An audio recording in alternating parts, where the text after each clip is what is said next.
I guess the worst case would be we do this and then somebody takes over who's as bad as the previous person, right? That could happen.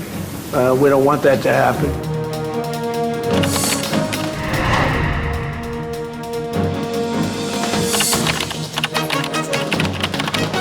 ما با خودشون عهد کردن، ما ملت ایران با خودمون عهد کردیم که در این نبرد موجودیتی با تمام توان بجنگیم.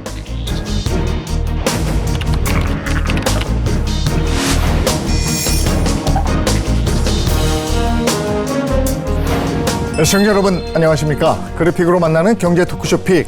복잡한 경제 이슈를 쉽고 명확하게 전달해 드리겠습니다. 미국과 이란 전쟁의 여파가 글로벌 경제는 물론이고 우리 경제 근간을 뒤흔들고 있습니다.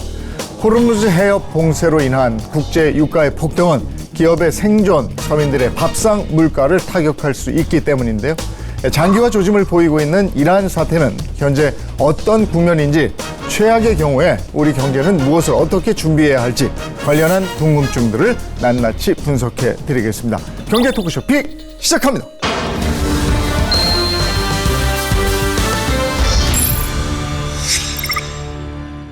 네, 함께해 주실 분들 소개해 드리겠습니다. 마영삼 전 이스라엘 대사 모셨습니다. 어서 오십시오.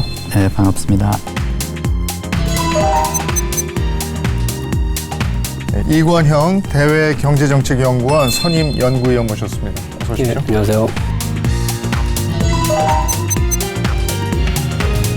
그리고 이슈를 보다 쉽게 전해줄 현현수 기자도 함께합니다. 어서 오세요. 네, 안녕하세요. 네. 중동 상황, 지금 단순히 그 지역에 국한된 분쟁으로 보는 사람은 이제 거의 없는 것 같습니다. 이걸 어떻게 얘기를 해야 될지 정치, 군사, 외교적 측면 그리고 경제적인 측면에서 한번 얘기를 해주셨으면 좋겠습니다. 전쟁이 시작된 것은 지역 안보 문제 때문에 이제 시작이 된 겁니다. 이란의 핵 개발 문제에 대해서 당시에 보면은 미국과 이란 간의 핵 협상이 진행이 되고 있었습니다. 제네바에서 3차 회의까지 했습니다. 그리고 그 결과에 대해서는 서로 상반되는 평가를 내놓았습니다.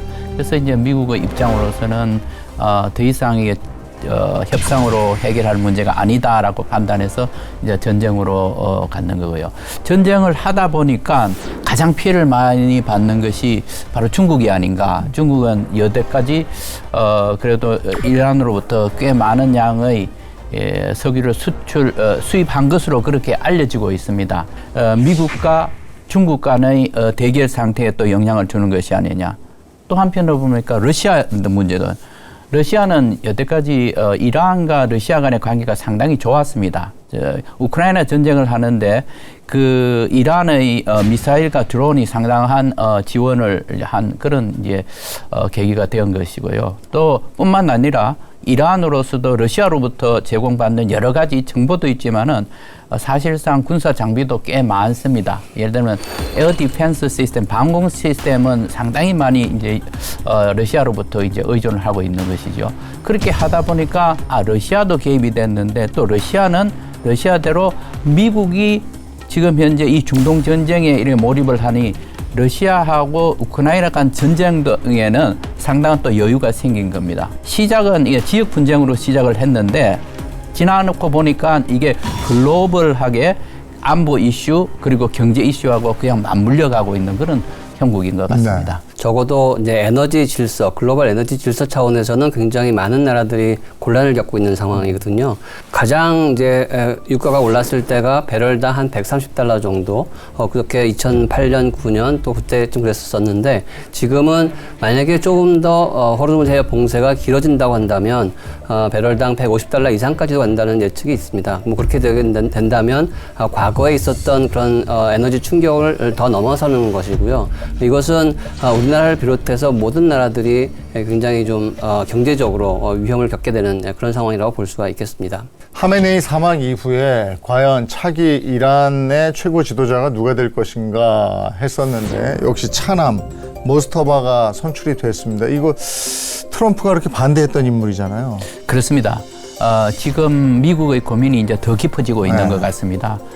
왜냐하면은 이 모스타바 하메네이는 그 아버지가 최고 지도자 되고부터는 뭐 공식 직함을 하나도 안 갖고 그냥 옆에서 측근으로서 이제 도와드린 거죠. 그래서 이제 소위 말해서 문고리 권력이다 이렇게 이제 얘기를 하고 있는데 강경파로 지금 분류가 되고 있습니다. 왜냐하면은 이슬람 혁명 수비대하고 상당히 가깝고 또 이슬람 혁명 수비대 산하에 있는 바시즈 민병대라고 있습니다. 그걸 실질적으로 관리했는 사람이다. 그렇게 얘기를 하고 또 세타드라는 그 국영 기업이 있는데 이게 자산도 굉장히 많은 뿐만 아니라 비자금을 관리한다고 그렇게 얘기를 하고 있습니다. 그런데 이것도 이 사람이 관리했다는 겁니다. 그렇게 하다 보니까 이 사람이 지금 현재 군사력도 경제력도 정치력도 다 이제 잡은 겁니다. 그래서 상당히 강성 인물이지만은 이제 리더십도 있다고 이렇게 평가되고 있습니다. 그러니까 미국으로서는 여태까지 이 사람이 만약에 후계자로 되면은 제거하겠다라는 걸 갖다가 공개적으로 계속 얘기해 왔습니다. 이스라엘도 마찬가지입니다. 그래서 이 지금 현재 이 상황에서 미국의 과연 어떠한 노선을 걸을 것이냐 하는 게 아주 초미의 관심사가 되겠습니다. 쿠르드족 얘기도 계속 나오는데 쿠르드족 개입에 대해서 트럼프의 입장이 또 자꾸 번복이 되고 이래서요. 트럼프 대통령이 초반에 이런 얘기를 했었지 않습니까? 만약에 쿠르드족이 이 개입을 해서 참전을 한다면은 우리는 환영을 하고 지지를 하고 지원을 하겠다. 그런데 그게 굉장히 많이 나가는 이 발언입니다.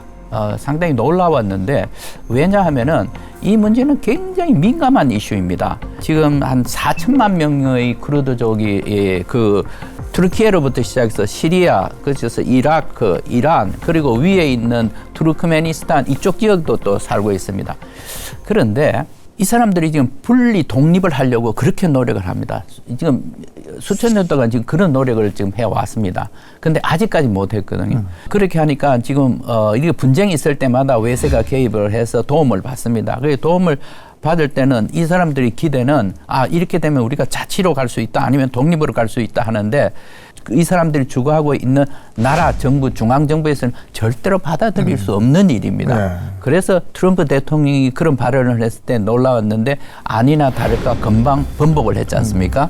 그 번복을 했다는 것은 이 전쟁을 수행하는 과정에서 미국은 나토의 일원인 투르키의 도움이 필요합니다. 네. 그리고 시리아의 도움, 이라크의 도움도 다 필요합니다. 앞으로 그럼 어떻게 하겠다는 얘기냐? 이런 이제 문제들이 이제 막 생겨나는 겁니다. 그래서 이제 뒤늦게 이제 트럼프 대통령이 그 말을 거두어 드린 겁니다. 네. 네. 지금 모두가 가장 우려하는 상황이 확전이잖아요. 확전과 최악의 시나리오 어디까지 간다는 겁니까?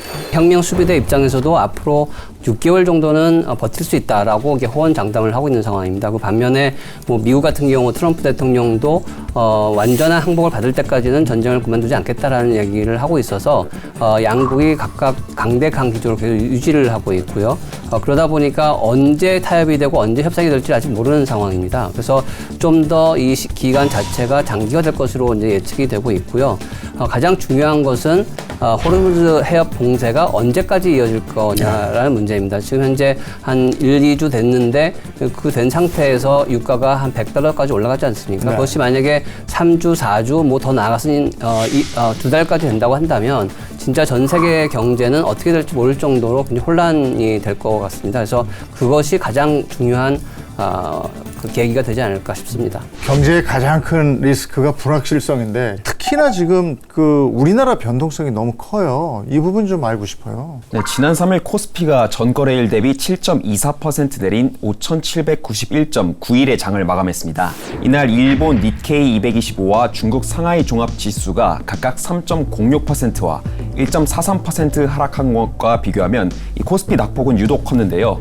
심지어 4일에는 코스피가 12.06% 폭락하면서 사상 최대 하락률을 기록하기도 했습니다. 올해 국내 증시가 많이 올랐던 만큼 낙폭도 컸던 겁니다. 특히 코스피를 흔든 건 이란 전쟁으로 국제유가 급등세가 장기화할 수 있다는 우려인데요. 유가 상승이 지속되면 물가도 오를 수 있고 이것이 한국 경제에 부담으로 작용해 국내 증시도 조정받을 거란 가능성이 커질 거란 분석입니다. 이 중동에서 무슨 일이 일어나면 꼭 호르무즈 해협 얘기가 나옵니다. 그 지도를 보니까 이렇게 좁은 해협이던데 이게 호르무즈 해협이 어떤 곳인지 이 부분도 우리가 알고 가야 될 것 같아요. 네, 호르무즈 해협은 세계 원유 해상 물동량의 약 20%가 통과하는 전략적 요충지입니다. 그 중에서도 한국은 호르무즈 해협에 대한 의존도가 높은데요. 이 원유의 70%가량을 중동에서 수입하고 이 중 90% 이상이 호르무즈 해협을 지나기 때문입니다. LNG 역시 약 20%가 중동산인데요.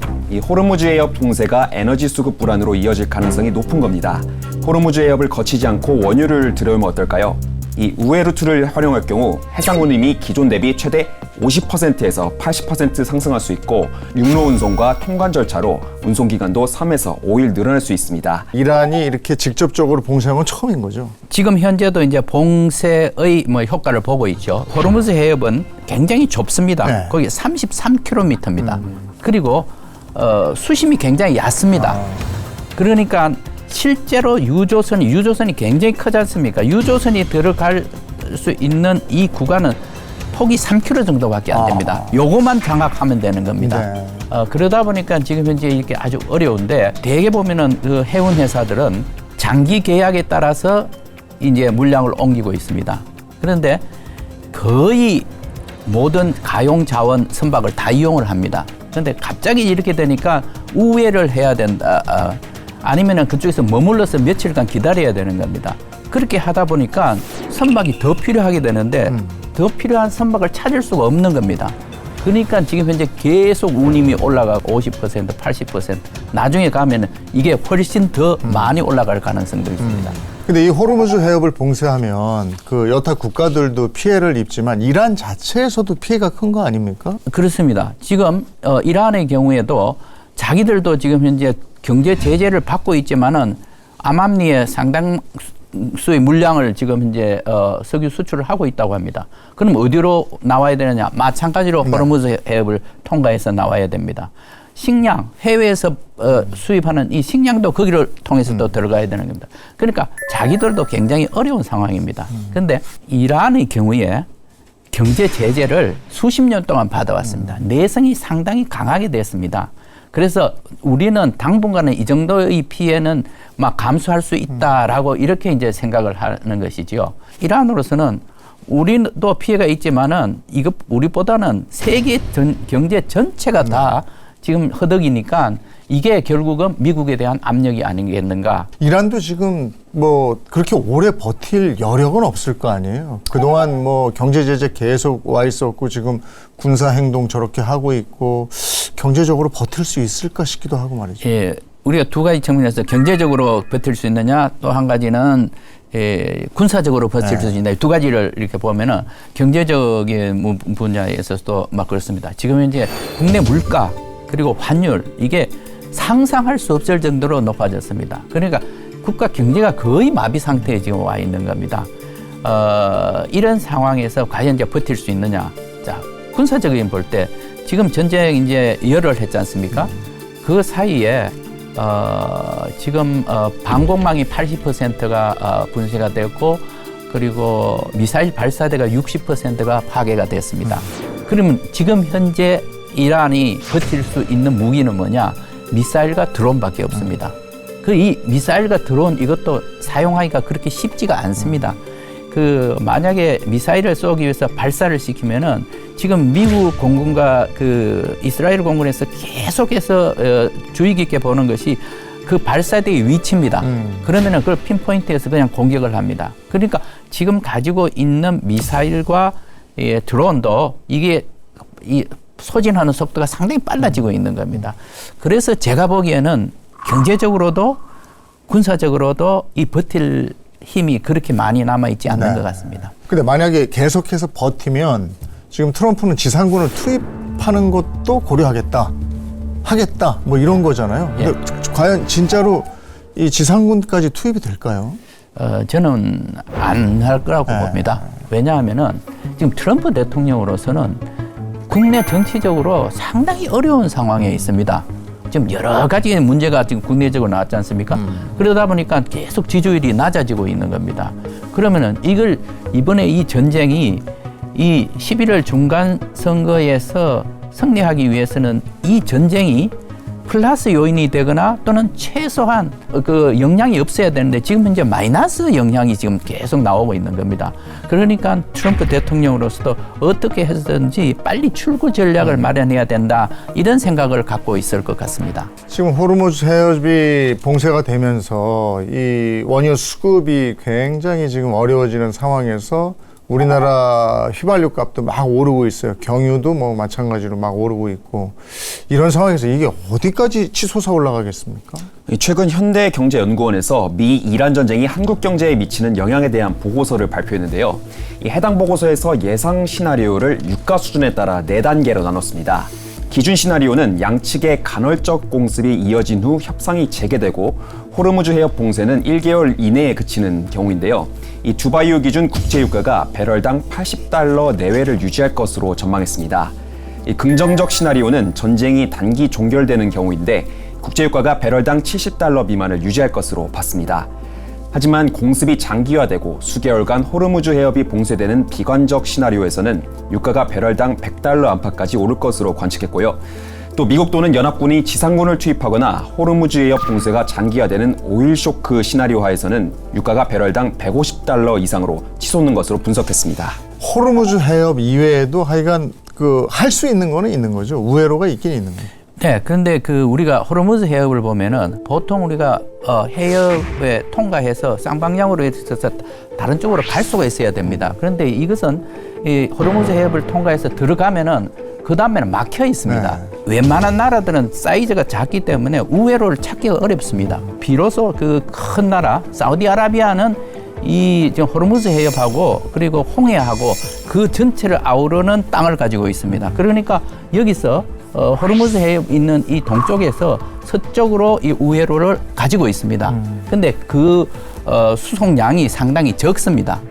그리고 UAE 같은 경우에도 UAE에서 막바로 어디로 나가느냐 하면은 오만만으로 나가는 데가 있습니다. 그 정도로 오만만까지만 나가더라도 호르무즈 해협 직전입니다. 그러니까 가능합니다.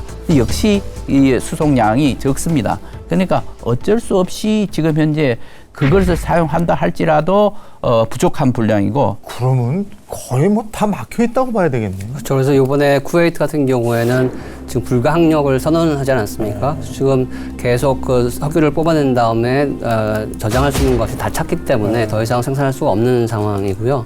그렇지만 사우디아라비아 같은 경우는 아까 이제 말씀하신 것처럼 동부 유전지대에서 서부 양부항까지 갈 수 있는 동서 파이프라인이라는 게 있습니다. 사우디아라비아 같은 경우는 이제 일산 한 1,000만 배럴 정도 생산을 하고 있는데 그 정도의 한 절반 정도를 운송할 수 있는 양이거든요. 그래서 확실하게 할 수는 없지만 그래도 약간은 이제 그런 가능성이 있는 것이고요.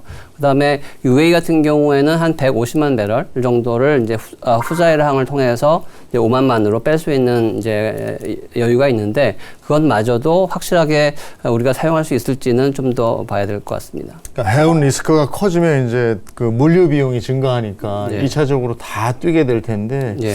2차적으로 오는 충격 뭐가 나타날 수 있습니까? 그 물류 비용이 인상되게 되면 일단 기업 입장에서는 그것을 판매 가격에 전가할 수가 있을 겁니다. 그래서 그 이제 물류 비용을 이제 보전받을 수 있을 텐데 그런데 판매 가격을 올리게 되면 또 소비자 입장에서는 가격이 올라갔으니까 또 덜 사겠죠. 그러니까 판매 또 위축이 될 것 같습니다. 그래서 매출이 좀 더 줄어드는 현상이 나타나고 있어서 기업 입장에서는 과연 판매 가격을 올릴 것인지 아니면은 판매량을 좀 기존과 같이 유지를 할 것인지를 아마 고민을 해야 될 것 같고요.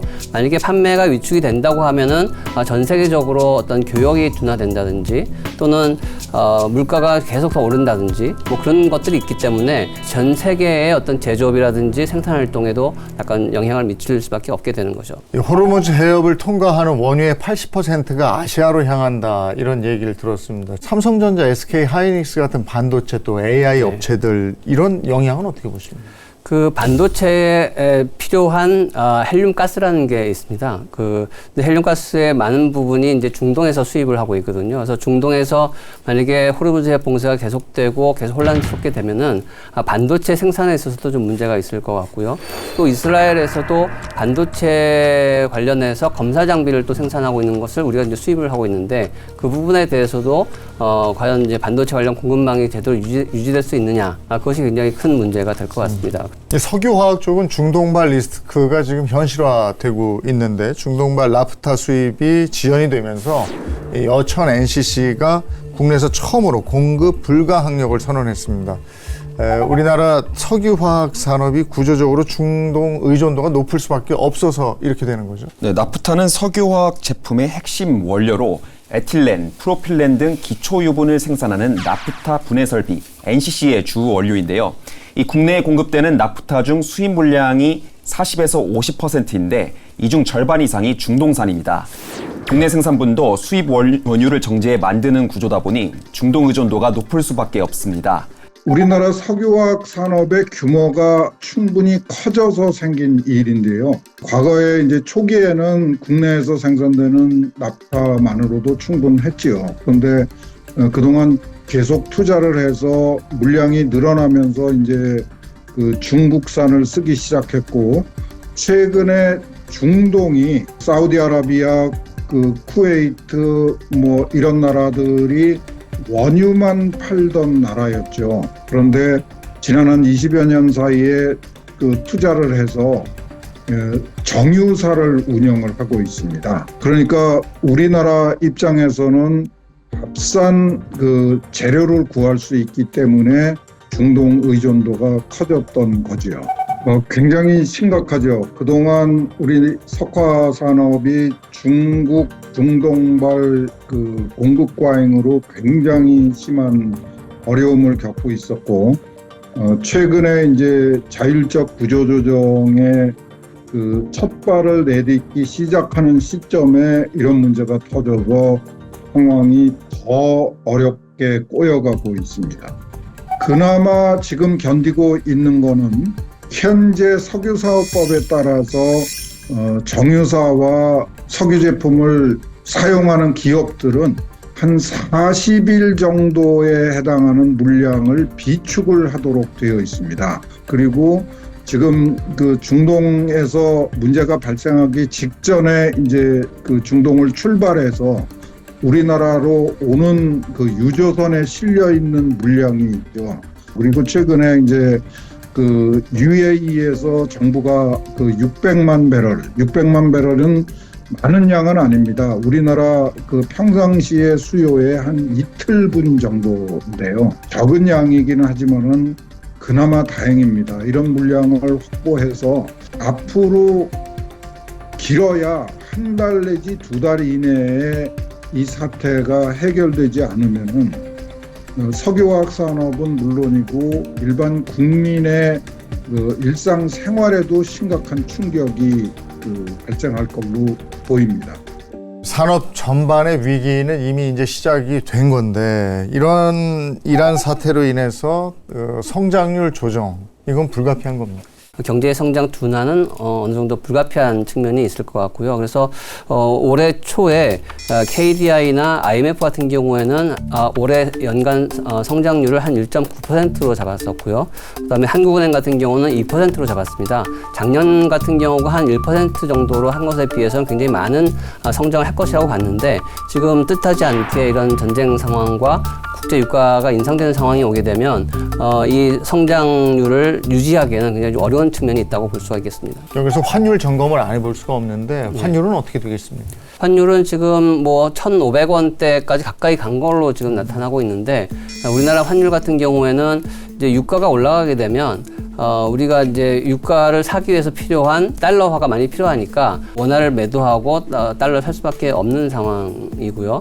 그리고 이제 사람들이 수출 기업의 경우에도 뭐 수출을 한 다음에 달러 보유 심리가 더 많아지게 되고 하니까 원화보다는 이제 달러화를 더 갖고 있으려고 하거든요. 그러다 보니까 환율이 상승하는 것은 또 불가피하다고 보겠습니다. 네. 1970년대에 두 차례에 걸쳐서 오일 쇼크를 겪었지 네. 않습니까? 네. 중동발이었는데 이때 한국 경제는 어땠습니까?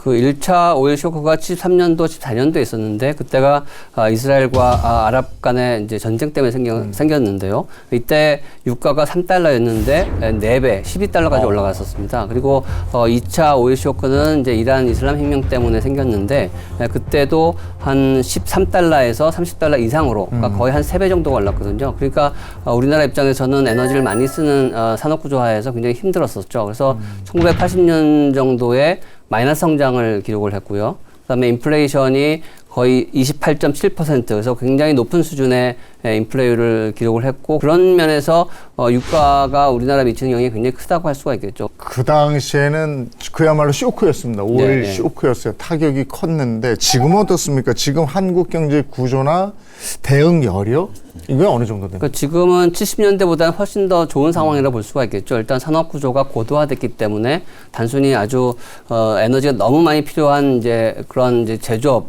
전통 제조업보다는 현재 문화 산업이라든지 서비스업도 이제 발전하고 있으니까 산업 구조가 어느 정도 고도화됐다는 측면이 있을 것이고요. 그다음에 생산면에 있어서 에너지 효율화도 좀 기대를 할 수가 있을 것 같고요. 그 당시에는 전혀 외환 보유액을 축적해 놓는다는 것을 상상할 수 없었는데, 지금은 약 4천억 달러 이상의 외환 보유액이 있고, 그다음에 원유 비축량도 7개월 이상의 어떤 원유 비축량이 있다 보니까 그런 리스크 요인에 있어서 좀 더 버틸 수 있는 체력은 더 강해졌다고 볼 수가 있겠죠. 여기서 가장 중요한 게 이제 빨리 전쟁이 끝내야 되는데, 길게 가면 이란도 굉장히 피해가 크고 안에서도 이렇게 내분이 좀 일고 이러지 않겠습니까? 그러다 보면은 그 안에서의 붕괴 가능성 이런 거는 어떻습니까? 이 문제는 제가 보기에 지금 미국과 이스라엘이 공격을 하고 있는데 앞으로 어떻게 계속해서 공격을 할 것이냐, 그 전략에 따라서 상당히 많이 좌우될 것으로 보입니다. 근데 지금은 해군력, 공군력에 의존을 해서 이제 공격을 하고 있는데, 붕괴를 하기 위해서는 지상군이 반드시 들어가야 됩니다. 지상군 없이는 체제 전복이 불가능한 것이죠. 그런데 트럼프 대통령으로서는 지상군을 파견할 수 없는 상황입니다. 만약에 지상군이 들어간다고 하면은 엄청난 이 사상자가 발생할 것인데, 과연 트럼프 대통령이 그걸 감당할 수 있느냐? 제가 보기에는 없다고 봅니다. 그리고 국민들도 다 인식을 하고 있는 것이, 아프가니스탄 전쟁 때, 이라크 전쟁 때 미군들이 가서 굉장히 많이 사망을 했는데, 근데 그야말로 어떤 목적을 가지고 전쟁을 했느냐, 나중에 보니까 다 실패했단 말입니다. 그러니까 우리 젊은 사람 군인들만 가서 희생을 당했다, 그러한 인식이 굉장히 강하기 때문에 지상군을 넣기가 굉장히 어려울 겁니다. 그래서 제가 생각하기에는 일정한 목표 달성이 된다면은 그 트럼프 대통령도 일단 이제 철수하는 쪽으로 생각하지 않을까. 출구를 찾을 거다.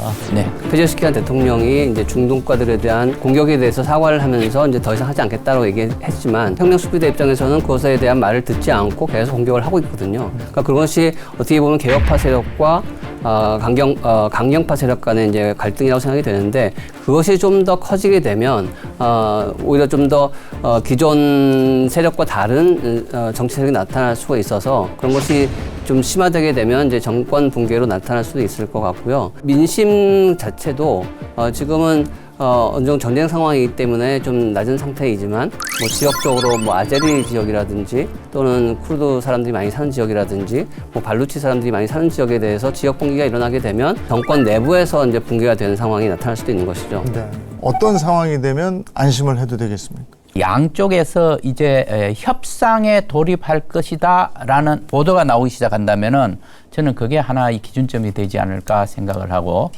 더불어서 이 호르무즈 해협이 자유통행이 이제 가능해졌다. 네. 이러한 측에서 더 이상 위협하지 않는다고 한다라는 징후가 나타나면 그것도 굉장히 중요한 기준점이 될 수 있을 것 같습니다. 근데 그렇게 두 가지 정도가 되기 위해서는 어떤 나라든지 좀 중재를 해줘야만 되는 그런 상황입니다.